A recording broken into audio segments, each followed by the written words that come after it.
Memória dos Trabalhadores da Petrobras, depoimento de Expedito Viana da Costa, entrevistado por Rosana Miziara. Urucu, 3 de julho de 2003, realização Museu da Pessoa, entrevista número MTP 216.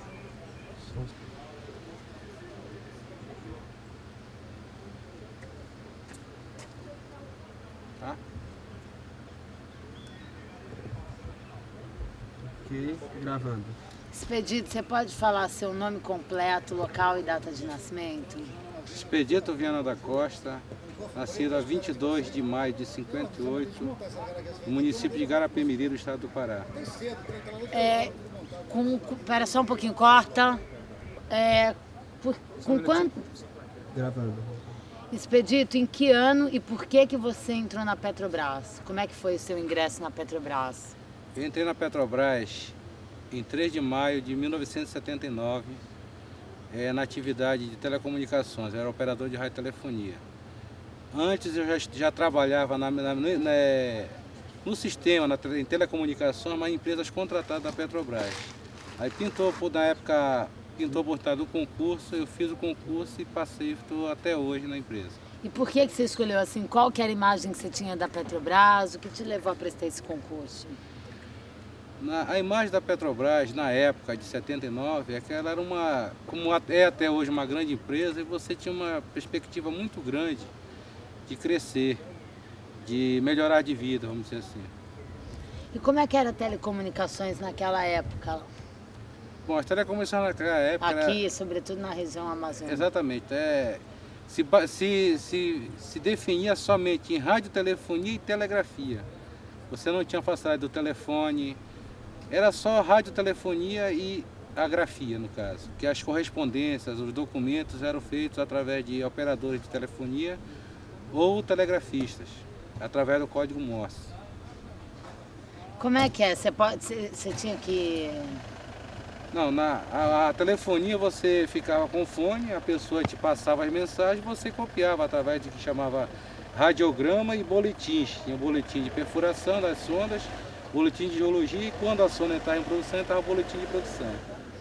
E tem algum caos que tenha acontecido nessa época, algum desvio de informação, alguma informação desencontrada, alguma história engraçada ou curiosa? Olha, nessa época realmente Deve ter acontecido cada uma. Não, pior que na parte de telegrafia, você tem, principalmente na parte de fonia, que você tem que ter percepção e entender 100% o que você está recebendo.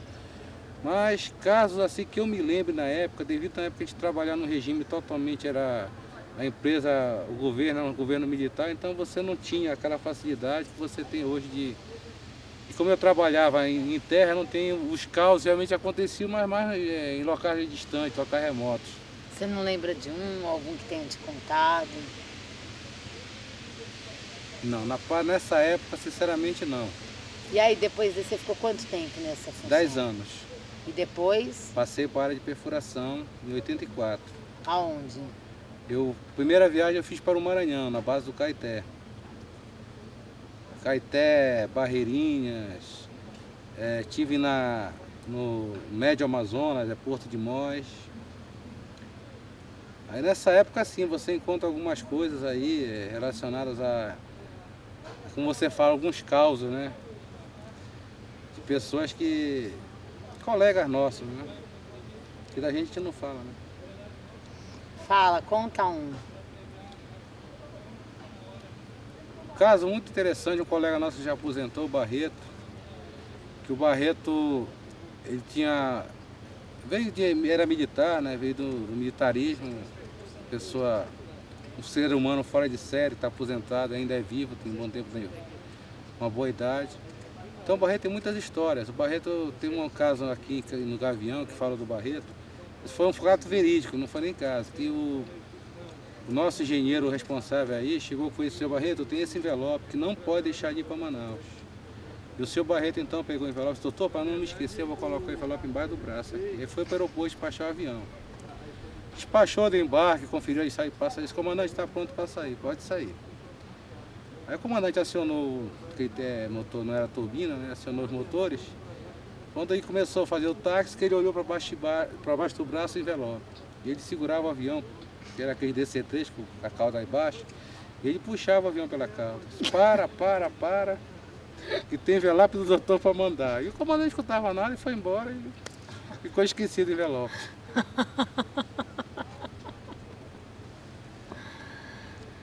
Essa é ótima. E aí, depois de São Luís, Trabalhei em São Luís e... Não, aliás, São Luís, eu cheguei aqui primeiramente para o Urucu. Eu cheguei aqui no Urucu com a primeira sonda que chegou aqui. como é que foi? Nós trouxemos a sonda de um local denominado do Jutaí, no rio Jutaí. Ela veio de balsa até o Porto Moura, no rio Tefé. E ela veio, era uma sonda transportável, ou seja, o helicóptero transportável. Ela desmontava todo em pedaços possíveis de o helicóptero poder carregar. E nós trouxemos a sonda do Porto Moura até aqui no Roque 1, que foi o primeiro o poço pioneiro aqui da região. Eu tenho orgulho de dizer que sou pioneiro porque não envio o início da perfuração, mas deixei a sonda pronta para iniciar o furo. Foi na época que, por decisão da minha gerência, eu passei a ser um apoio na cidade de São Luís, no Maranhão. Essa rotatividade que há na empresa não tem um ponto fixo. Hoje não, que está basicamente limitada a Urucu, a atividade. Mas na época que a sede era Belém, você tinha todo o estado do Pará, Amapá, Amazonas, era tudo subordinado a Belém. Acre, a gente furou no Acre. Como é que era Urucu, assim, quando você chegou com a primeira sonda de perfuração? Não era. Porque era o quê? Uma clareira na selva de 200 por 200, em L. Então eu digo, se for no L, não era... Você tem uma ideia, a Copa do Mundo de 86, quando o Brasil foi desclassificado, nós estávamos nessa locação. O até então engenheiro fiscal, que hoje é falecido, o Xeno, disse, olha, você que não tinha televisão, a gente não deixou a gente ouvir o jogo. Aí nós conversamos com o encarregado, que é o Fará, que é outro colega nosso, ele convenceu a gente a ouvir. Infelizmente o Brasil foi desclassificado. Pra você ter uma ideia, naquele tempo já tinha televisão aqui, a gente não tinha. O jornal, pra gente ver, era gravado num dia, no dia seguinte, naquele horário você via. E hoje o Urucu, às vezes certos colegas quando reclamam, eu até me chateio, porque tudo bem, deram sorte de contar o que nós já fizemos. Eu digo nós, que tem colegas aí que com certeza já depuseram isso aí. E as pessoas ainda reclamam do que hoje tem. Nós lutamos muito para chegar onde está hoje. E a tendência é cada vez melhorar mais. Desde que você entrou na Petrobras, qual foi o fato mais marcante para você? O fato mais marcante para mim, por incrível que pareça, foi com um acidente. Eu não esqueço até hoje. Foi na cidade de Santarém. Uma viatura ia trazendo uns colegas da sonda, eu era o apoiador de Santarém. E o carro virou na estrada. E eu estava no aeroporto aguardando, demorou, nós pegamos outra viatura e fomos atrás, os colegas já estavam no hospital. E um colega, ao acordar, olhou para mim e disse, não deixa eu morrer aqui, está desmaiado. Deixa eu morrer, quero morrer perto da minha família. E eu disse, você não vai morrer. E eu fiz tudo, possível e impossível, para levá-lo para Belém. Hoje o rapaz está trabalhando aqui, graças a Deus está vivo. E o fato que marcou também foi a situação que depois eu ser chamado a atenção pelo fato de, no momento de agir com aquele impulso, eu mandei ele de maca. Só que o problema dele não tinha, no momento, na avaliação inicial, ele foi em maca. E eu fui chamado a atenção por ter mandado ele de maca e ter dado uma despesa maior para a empresa. E eu inclusive, agi no momento, eu até distratei a nossa assistente social, que hoje é aposentada. Por ela me cobrar uma coisa que eu estava mais feliz de estar salvando uma vida. E não se o custo era, se tivesse que pagar, eu te pagaria depois. Eu acho que no momento de um acidente você se preocupa com a vida. Tem um ditado popular que diz, enquanto a vida é esperança. Eu prefiro sempre estar na esperança. Isso foi um fato que marcou muito para mim. Até hoje a gente conversa sobre esse assunto. Ele não esqueceu, tem uma gratidão muito grande. E no momento que ele usou aquela frase para mim, não deixa eu morrer aqui, sei lá, eu mudei totalmente. E nesse dia, após todo o trabalho, eu estava tão estressado que eu não conseguia dormir. Só fiquei satisfeito quando o avião decolou do aeroporto de Santarém para Belém com ele a bordo. Na hora das exigências ali, eu até burlei alguma coisa. Não, tem que ir um médico acompanhando, um enfermeiro. Eu peguei uns colegas que estavam no voo, tu é médico, tu é enfermeiro, mas fazendo tudo para... Porque tinha aqui, porque o recurso maior estaria em Belém. E hoje ele está aí, para contar a história também junto comigo.